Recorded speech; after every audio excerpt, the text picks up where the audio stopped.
All right, week 9, we got the Lions against the Packers. So the line is Detroit by 3.5. So I'm going to take Detroit on this. The model is mixed. So let me kind of walk you through it here. So the model is saying that Green Bay 57% chance, which correlates to about a 1.8 to 2 point correlation there. The raw score has it a little bit more definitive uh, with it 31 to 28. The one thing I would point out is the confidence intervals has it pretty much even. So when I look at that, the raw models tell me like it's even. So in this case here, I'm going to go with the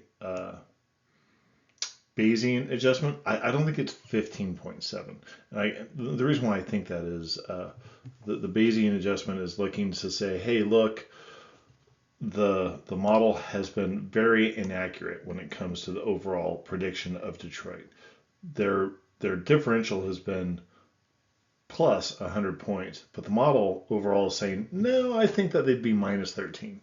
So the model is not accurately capturing the full complement of the Detroit game. And so with that, that's a pretty big disparity there. So with that, but and then when it goes through, it says, okay, well, let me look at through at the numbers where the uh, team one overperforms and what's that point spread? What's that probability of winning? So that's the way the Bayesian is going to look. So it's going to look at that posterior uh, percentage there, that posterior probability, and that's what it comes up with, and it converts that to a point spread. So again, it's probably a low number, but the point is that the model has not been terribly accurate up to this point with respect to uh, Detroit and how they've been playing. And undoubtedly, this game here is going to throw that off because it did not expect Detroit to score 52 points. So when they score 30 points more than they expect, but that notwithstanding, it is the model is still looking at saying that Detroit should be around minus 13. So the model and the actual Detroit performance isn't quite in alignment, and it will sync up. So with that, I'm going to look at that and say, hey, the model is off. The 3.5 point spread does not seem that terribly off. There's no big change in venue, so not traveling a great distance. Um, and and then when I come over here and I look at the overall prediction, 35 points off might look like a lot, but for the most part, the model is pretty close when it comes to Green Bay.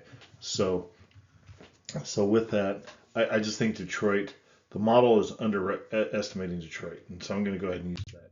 So when you come over and you look at the numbers, you can see why the model is favoring Green Bay.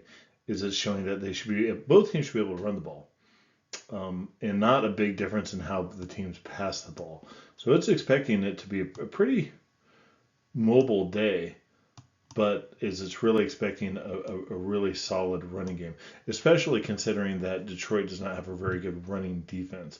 The overall, and quite frankly, even though the points would seem to suggest from this last week that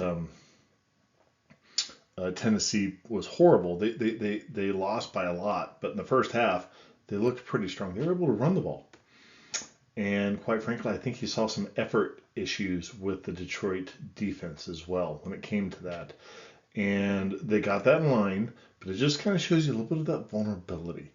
So let's come over here to the right and look at some other aspects of this. So a couple of things that I see here is Green Bay, they're able to get some big plays. If they're able to get those big plays, if that defense can hold, there's certainly some play there. But again, this is the model, and it isn't really accurately representing perhaps more of these, that higher end of these bigger plays that we see over here. The other thing I point out is the uh, the regularity of the interceptions.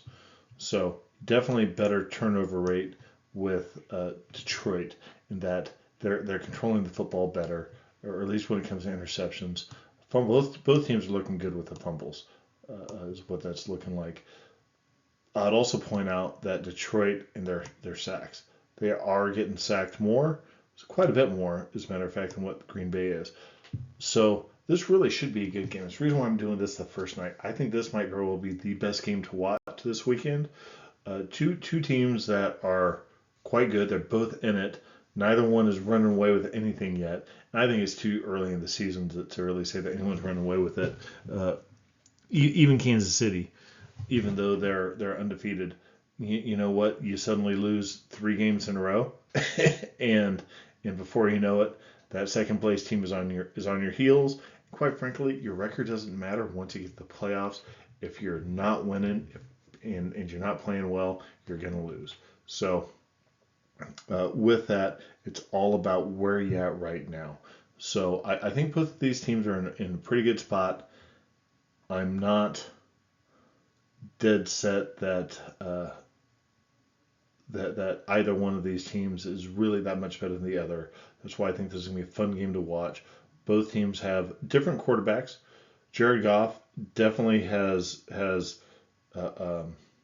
really found what he's good at in the NFL, how to be a very good passer.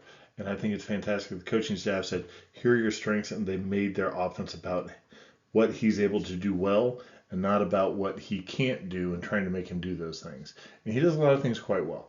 And then I think Green Bay with his name just left me, but he is certainly growing to be a very, very good quarterback, Jordan Love. And so as much as people ridiculed his draft, they had Aaron Rodgers, quite frankly, I think if you're a Green Bay Packers fan, you're looking and saying, we've come out pretty good. So anyhow, I'm looking for subscribers. I'd love it if you subscribe, drop me a note, and listen some more. Thank you.